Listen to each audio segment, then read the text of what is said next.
Welcome back out on the mushroom trail. It is another just beautiful March day out here. Seems like a good time, as good as any, to jump into this forest and see what we can find in the way of mushrooms. If you're liking these videos, give me a like, hit the subscribe button, and stay tuned. Let's jump in. Let's see what we see. So as I move down the trail here, an unmistakable flash of color catches my eye, and check this out. This is kind of crazy fruiting of something that we've been seeing a lot of recently. So look at this. My goodness.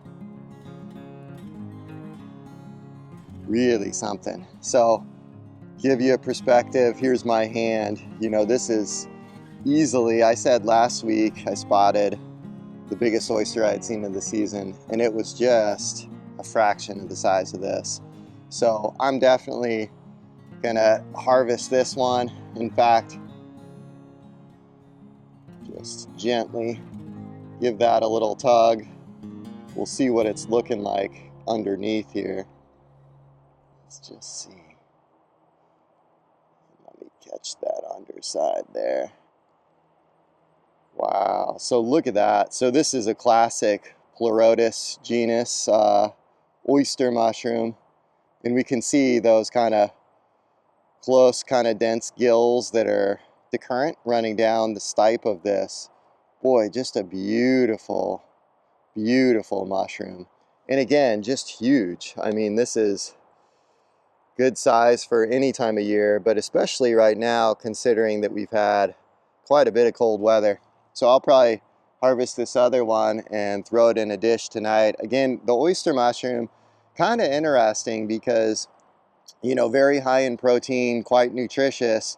Also, you know, it's an interesting one because it's somewhat carnivorous. So these will actually attract nematodes and consume those. So very interesting little side note on this one. These are certainly out right now in the Pacific Northwest. So if you're here local and you're out on the trails, boy, keep your eyes peeled. This, of course, also growing from red alder. So that's been the case with all of the oyster mushrooms that I've encountered so far this winter, or you could argue early spring. We also see down here, fruiting off of this same exact log, we've got a prime example of Stereum. So this is the false turkey tail.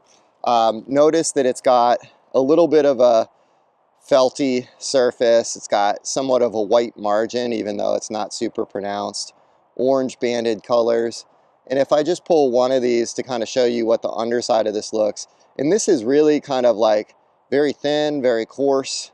If I show you underneath, this has a little bit of age on it, but notice that it's a buff kind of orange color that's smooth. So you'll recall from other videos that if we're identifying the true turkey tail, what we're looking for is a finely pored white surface. So small white pores. This is very different. So this is our false turkey tail.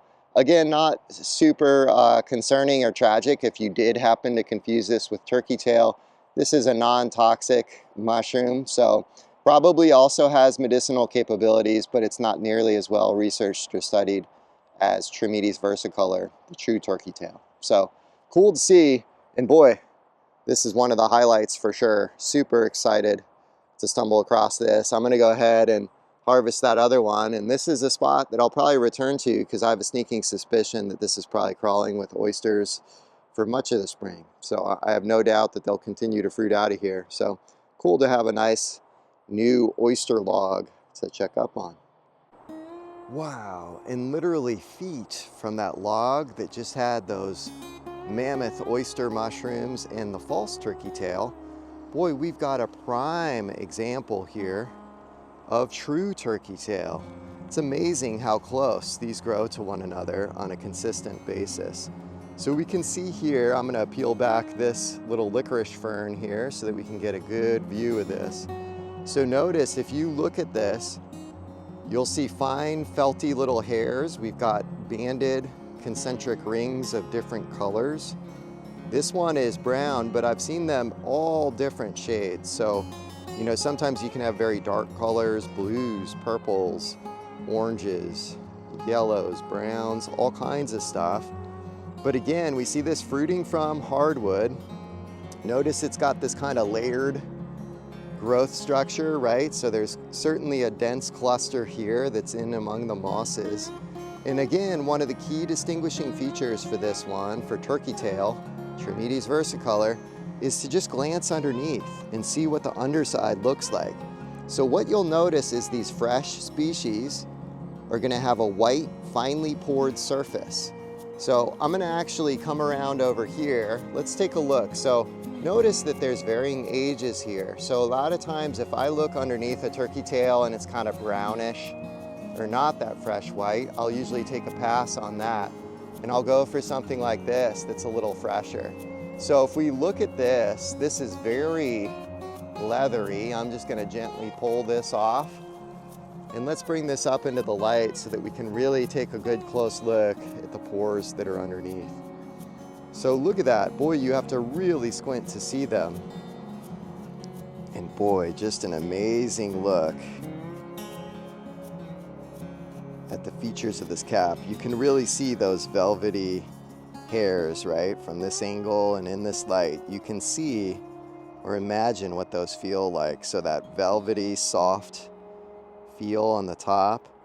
And again, this one that I flipped over, so you can see if we zoom in here on the underside, you see a white, finely pored surface. And again, this is a key distinguishing feature. Nearly all of the turkey tail lookalikes will lack this finely pored white undersurface of the cap. So something to really kind of keep your eye out for. And again, this is probably the most studied medicinal mushroom on the planet. I tend to drink this most evenings in the fall and the winter. I'll just do a hot water extract, a tea where I'll let that simmer for a couple hours and just kind of extract some of those beta glucans and really boost the immune system. So really cool to see out here. And again, crazy how close this will grow to false turkey tail. And they like similar environments, similar substrate. So if you're seeing a lot of false turkey tail, really keep your eyes peeled. There's a good chance that you're gonna see this one as well. So again, that's turkey tail, Trametes versicolor, one of our best friends out here. So several weeks back, I mentioned this idea of scouting for the early morels. So both the Marasmiellus species as well as the Verpa species, which tend to come out before the true morels. So when I referenced the idea of keeping your eyes peeled for a very common sight, this is what I specifically referenced, are the sticks and twigs of the black cottonwood. So my kind of, ambition to kind of track these down has taken me out of the dense forest and into a more sort of disturbed grassland type area where I know these cottonwoods are in abundance. And I've been scouring the ground in search of the Verpa bohemica, the early morel, and even though I haven't stumbled across that, take a look at what I did stumble across, something that I'm equally excited about. So if we look down this log, this is an old black cottonwood log, and you notice a shelf fungus that's growing off of the side of this. So if we zoom in and we take a look at these, some of you may think you recognize this from previous videos. It can sometimes look a little bit like the Trichaptum genus, which forms violet-toothed polypores, but this is not that same mushroom. Even though it's got a somewhat similar growth structure, you'll notice that on the cap, we've got this light gray, kind of fuzzy growth. And if I take a peek underneath, this is what truly distinguishes or differentiates this particular mushroom from others that you may confuse it with. So notice as we look under this, we've got a really unique gill structure. And in fact, this is entirely different from other gill structures. What we're looking at is what's commonly referred to as the split gill mushroom, Schizophyllum commune. And that Schizophyllum, the genus name, refers to the split gill structure that's underneath this one. Commune refers to the idea that this kind of grows in clusters or communities, right? So we see we've got quite a substantial fruiting growing together in these overlapping shelves. This is just a remarkable mushroom. So in fact, I haven't featured this before on the channel. So why don't we settle in and why don't we talk about some of the really unique features or qualities of this one. So to begin with, one of the things that's just kind of an interesting little side note that really is top of mind right now is that it's recently been discovered that this actually has over 23,000 mating types, which, you know, you think about humans, we've got 2 mating types, male and female. This one, 23,000. So I don't even know how to begin to comprehend the potential implications of that, but truly remarkable to realize that there's a lot of variability going on within this specific mushroom species. So also worth noting, this one's very common around the world. So it's found on virtually every continent. I think every continent except for Antarctica, this one is found, and it's got a very long history of use. So this is especially popular both in terms of being a culinary mushroom that's used in cooking and preparing foods, and also medicinally. Very common throughout Asia, specifically Southeast Asia, Indonesia. It's even used in a lot of dishes down in Mexico. So very common, long history of use, likely thousands of years going back to traditional cultures, and it's been used in traditional Chinese medicine for quite some time. So this one is antimicrobial, so you know it fights all those things, you know, bacteria, viruses. It's even anti-cancer and somewhat antifungal as well, which is really interesting. So this is noted as being anti-candida. But that brings me to another really important topic that is, you know, of particular interest recently. This mushroom's been getting quite a bit of bad press. And the reason why is that it's come to light that there's been several documented cases, so nearly 100 documented cases of this mushroom actually growing on and inside of human bodies. So dating back to 1950, when the first physician, you know, saw a patient who was complaining of rash and his toenails had wasted away to virtually nothing, the physician took a sample from this patient, put it in a petri dish, and guess what started to grow out of that culture? This exact mushroom, the split gill. So actual fruit bodies started to grow out of that petri dish, which kind of caused a little bit of alarm because it gave rise to this idea that, hey, like this mushroom could be somewhat pathogenic, right? Like it could be something that is actually feeding off of the human body or treating it as a substrate. So since then, there have been several more cases of this growing in human lungs. I've heard of it growing in human mouth of young infants. Also, one particular case where, you know, an infection in the lungs actually spread to the brain of one particular individual. So very interesting. Now it's worth noting, you know, in spite of all that bad publicity and the idea of this being potentially, you know, this scary thing, I tend to side towards the benefits of this one. I feel like that far outweighs the potential, you know, harm that could come from this. So, you know, the simple fact that this has been used for thousands of years tells me that there's a lot there, and I certainly would not write this off because of, you know, recent reports and findings of this being somewhat pathogenic. But all that said, it raises questions, right? And it begs us all to do more research on this one and to figure out more about it. So, you know, it's worth noting too that most of the cases where, you know, people were reported to have had complications with this one, the overwhelming majority of those patients were not in, you know, a good state of health. So oftentimes they had compromised immune systems, were, you know, dealing with challenges of diabetes, obesity, terminal illness. So, you know, it's really tough, at least from my chair, to determine whether that was a matter of, you know, this being a cause of, you know, feeling ill or more symptomatic of an otherwise, you know, very weak immune system or other complications going on. So like I said, this has been used not just medicinally, but also as an edible mushroom. So in a lot of parts of Southeast Asia, Indonesia in particularly, this is oftentimes treated somewhat as a meat substitute.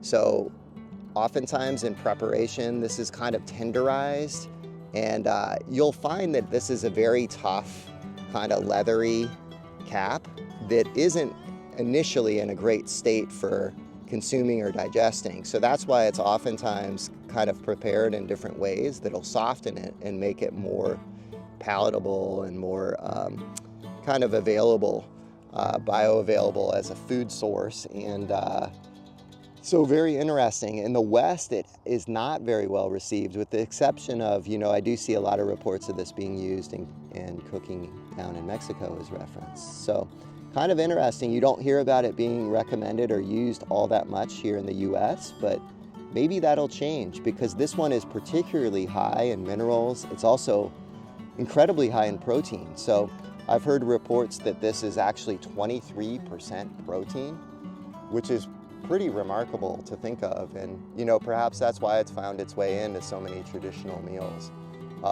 So really good source of protein, mineral, and nutritional content in general. So very, very interesting. Now, it's also worth noting that, you know, there are lots of fungal situations with human health. So I'm sure a lot of you have heard about Candida or Aspergillus or all kinds of other fungal pathogens that find their way into the human body. So even though this one has gotten a lot of bad press, it's not necessarily a rare thing to come in contact with fungi. You know, we're breathing in spores, which are of course microscopic, and in the air that we breathe, we're encountering those on a pretty regular basis. And with this one being so incredibly common, there's a good chance that we've inhaled spores, all of us, of this particular species. And it's very likely that the folks that have had complications, that probably arose from spore inhalation. So shouldn't be something, in my opinion, that spooks us, but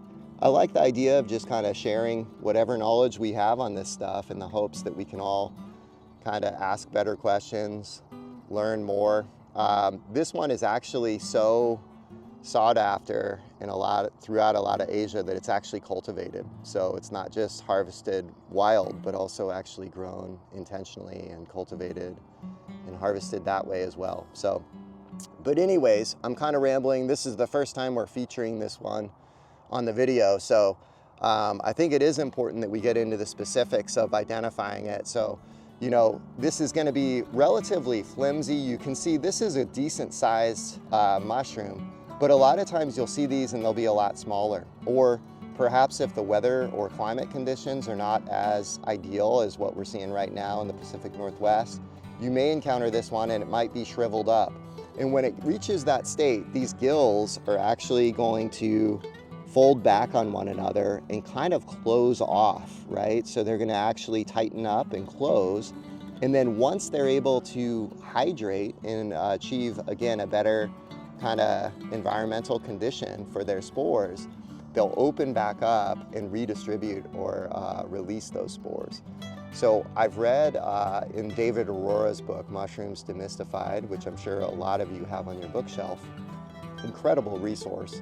I remember him writing something to the effect of, you know, I believe it was back in 1911, that someone actually stored away a sample of this mushroom. So, you know, put it in a tube, sealed it, and let it sit for, I believe it was 50 years.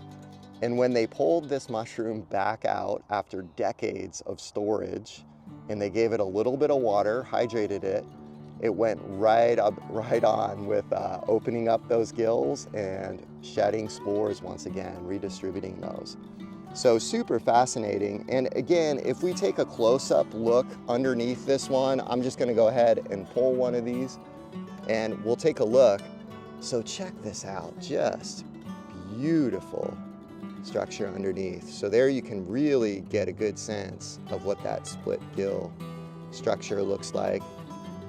And in fact, that's a somewhat small one. Let's actually pull a bigger one off here so that you can have an even better look at what's going on here. So I'm just going to pull this more substantial fruit body here. So, and again, we can see it's kind of layered here. All right, here we go. So look at that. Isn't that just amazing? So I'm going to actually zoom in a little bit more just so that you can get an even better sense of what that gill structure looks like. And in terms of differentiating characteristics or field marks, this is unmistakable. Again, if it's dry, these might be closed up upon themselves or, you know, narrowed down, but in this state, it's very tough to misidentify this one because I don't know of any other fungi that has this feature. So super cool to see. Love encountering this one any time of year. So happy to see it. And just up here on the side of the trail, I see a site growing from this red alder. Very common site here. Small white mushroom. Not too picky either about what type of wood it grows off of. I see this off of all different types of wood. This is what's commonly referred to as the fairy parachute, Marasmiellus candidus. And if I zoom in real quick here, you'll notice that underneath the cap, we have incredibly widely spaced gills. Furthermore, if you look between those gills, you'll sometimes notice small little veins. And boy, we sure can see how this gets its common name. You can imagine a little fairy jumping off this log, deploying a parachute in the form of a mushroom, as depicted here. Let me zoom back out a little bit. So we can see the clustered growth kind of in this little cavity. And if we direct our attention over here to the other side, this is kind of neat. So we can see some older ones down here that just have a beautiful pink gill color. Another identifying characteristic of this one is sometimes on the aging mushrooms, you'll notice a darkening of the stipe, kind of like a dark gray or black forming near the base. So these ones are not displaying that as prominently as I see oftentimes, but that can be another helpful characteristic if you're trying to identify this one. So again, very, very common out here. Something that if you keep your eyes peeled and you look out for, you're almost certain to see. So always beautiful to look at. Even though I see this one all the time, it's one of those ones that I never get tired of. I always pull over, take a second, and just admire. Isn't that beautiful? Cool to see. Just off the side of the trail here, kind of a rare sight in the forests of Western Washington. I know this isn't very common very rare other places, but look at these guys. Got a couple deer, black-tailed deer, just trying to make sense out of what I'm doing here. This one's trying to sneak away back here, I think. Actually, doesn't seem too concerned by me. Kind of surprising.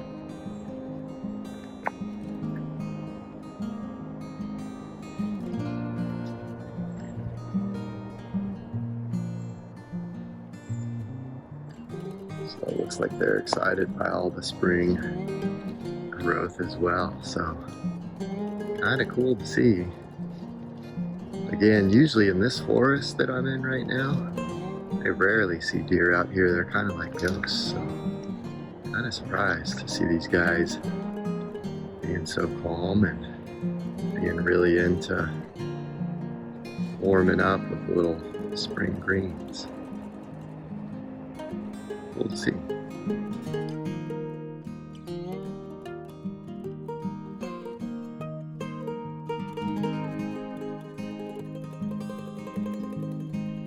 And coming up the trail, boy, there's a really bright, vibrant mushroom over here that's calling us over its way, really standing out from everything else out here. Let's go investigate.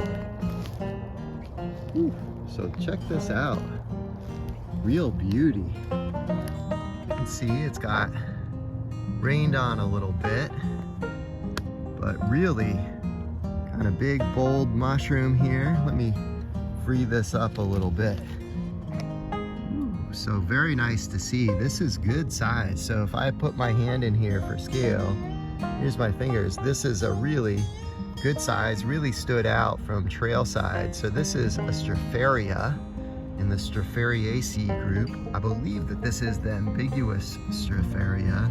Sometimes you'll see little white pieces dangling down. I think that this one has been out a while, so it's not displaying that characteristic. But I believe that that's what this is. And you can see underneath, nice gills. I'm gonna actually just tilt this over a bit.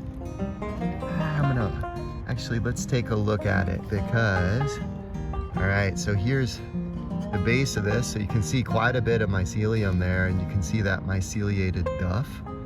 Also underneath, you can see and get an indication of that spore color as well, and the way that those gills connect to the stipe. So very pretty mushroom, very cool to see.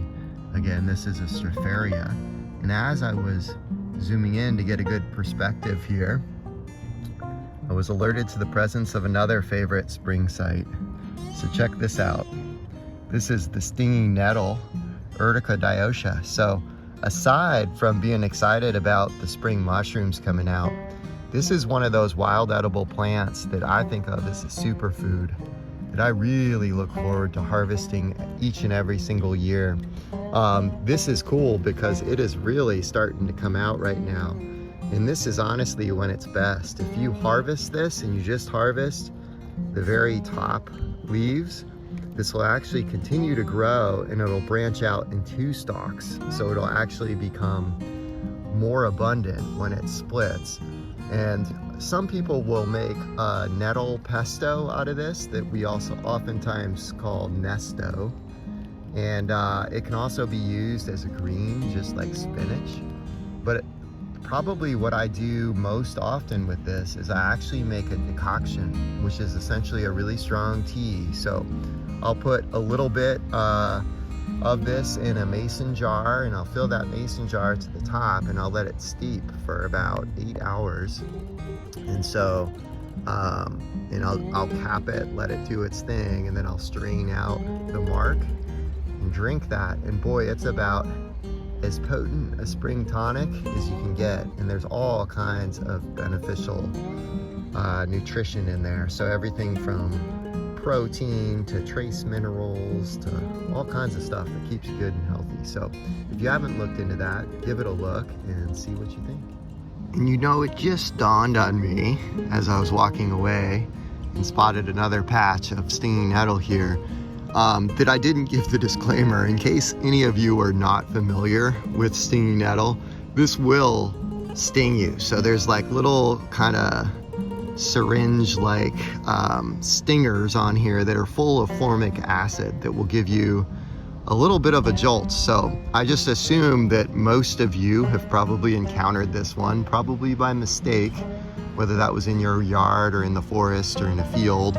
Very common experience. But for those of you who may not have encountered stinging nettle before, I guess it is good to know that it will leave a little bit of a sting. It's nothing to worry about. It'll subside or go away, but it can kind of tingle for a little bit. So didn't want anyone to be shocked if you go out to harvest a bunch of this and you are rudely surprised by the punch that this can pack. So just know that sometimes if I am harvesting this in mass, I'll wear gloves. Other times I'll just embrace the experience. So I'll leave that one up to you, but figured I would throw that out there just so that everyone's aware of how the stinging nettle gets its name and the implications that that could have if you are harvesting this on your next spring outing. So there you have it.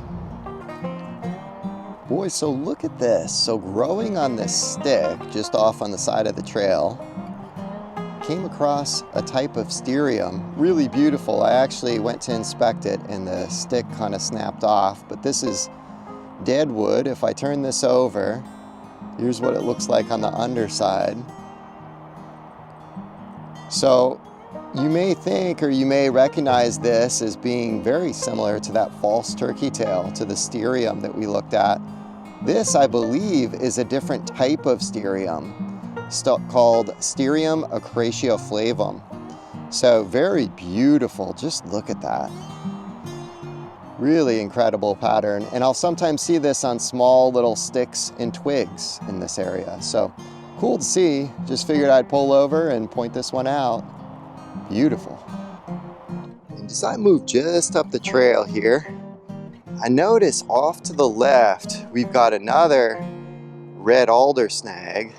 Now, what I see up here is actually not close enough to the ground for me to be able to actually get my hands on it. But if you look up here, you can see a beautiful fruiting body of one that we featured in videos past. So I'm gonna actually step up here on this log, get a slightly closer look. This is what's known as the sticky oysterling, Scytinotus longinquus. Sometimes you'll hear this referred to as the rosy oysterling as well. Again, somewhat debatable whether this is edible or not. It's officially reported or deemed as being edibility unknown, but several famous mycologists have reported sampling this and enjoying the fungal flavor. So I'll let you be the judge of that. Not one that I consume, but one that I certainly admire out here at various times a year. So cool to see, again, fruiting from red alder, and not at a level where I can get a top-down view of it. It's definitely well above my head, but boy, it looks pretty from underneath here. Beautiful lighting on that, so fun to enjoy. And just back here, a little bit of a disturbed area where there's a little bit of kind of clearing going on. Look at this. On this alder log, look at these beauties. So I believe that this is a type of Mycena or Hemimycena, just kind of popping up all down this log. Just teeny little fruiting bodies. If I kind of zoom in on this one, let's take a look. Let's see if we can get that a little bit better focus for you. Boy, just look at that. What a beauty, right?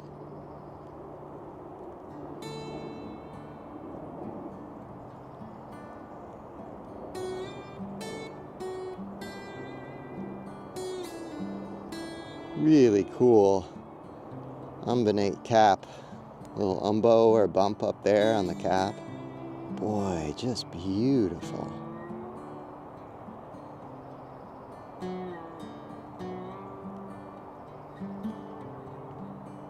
So cool to look at. Not 100% sure what species this is.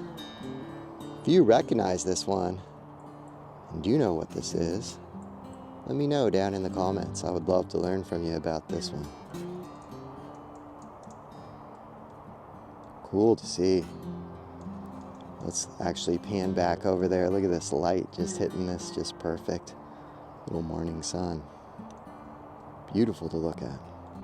So just up here on the side of the trail, I see the sunlight hitting something in a particularly beautiful way. And look what we have here. So we've talked about this one in the past. This is such a cool mushroom. This is what's known as the West Coast Reishi, Ganoderma oregonense.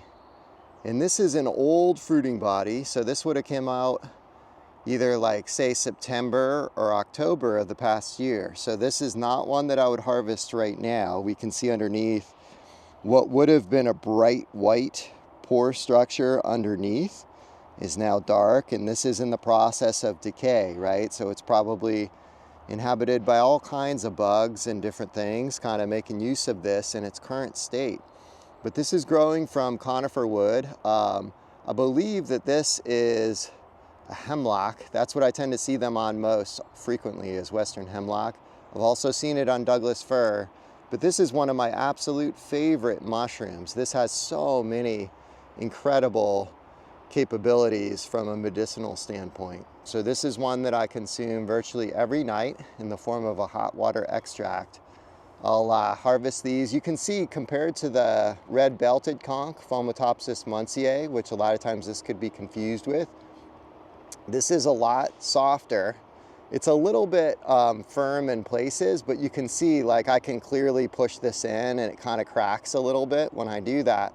So it's got a much different growth structure than some of the other conchs that are here in the forest. And again, this has a very long history of use. I mean, the related Oyster mushroom, or the Reishi that's so common in traditional Chinese medicine in Japan and other places, very closely related to this one. So packed full of beta glucans and all kinds of immunomodulating bioactive compounds that are just really do the body good, really boost the immune system in various ways. So very cool to see out here. And even though it's not fruiting in season, again, I'm making a mental note of exactly where this is. And this is a spot that I'll check back on towards the end of next summer or early fall to see if I can snag some fresh reishi off of this particular log, because you will see it fruit year after year from the same spot. So very cool to see. Always a welcome sight out here in the forest. So just up here we see a huge cluster of a mushroom that we featured last week. You zoom in here. The one that we featured last week was not this fresh. It had been out for a while, so it had quite a bit of a different look. This is what's known as the Mica Cap, Coprinellus micaceus. This is one of the Mica Cap mushrooms, and boy, just looking particularly stunning or beautiful right now. Sometimes people will eat these when they're in this fresh, kind of young state of just kind of coming up. A lot of people, on the other hand, will opt to pass on these because of the fact that some of these Mica Caps will give people a relatively bad reaction if they consume alcohol after eating these. So kind of interesting, really cool to see, really beautiful mushroom. If I just kind of pivot around here too, you can see, boy, there's no shortage of them. So looking all up through here, we've got really fresh, young fruiting bodies. So it seems like, this cold, kind of late winter, early spring weather is really treating these Mica Caps well. So if you're out here in the Pacific Northwest, keep your eyes peeled for these. Very interesting mushroom. And again, we mentioned last week that as these get older, or even if I were to pick these young ones right now, within a very short period of time, which I'm just gonna pick one of these just to kind of show you what it looks like underneath. So we can see these gills currently are pretty vibrant white color. But after a short amount of time, and if I were to come back here, say in a few hours or sometime tomorrow, there's a good chance that these would be liquefied and become a thick kind of black liquid. And that's kind of where this one gets its name, the Mica Cap. Apparently people would try to use this as an ink for writing and whatnot. So very cool mushroom. Boy, certainly beautiful to see out here. So keep your eyes peeled. Well, that concludes another fantastic day out here on the mushroom trail. Thank you all so much for coming along. And until next time, happy trails.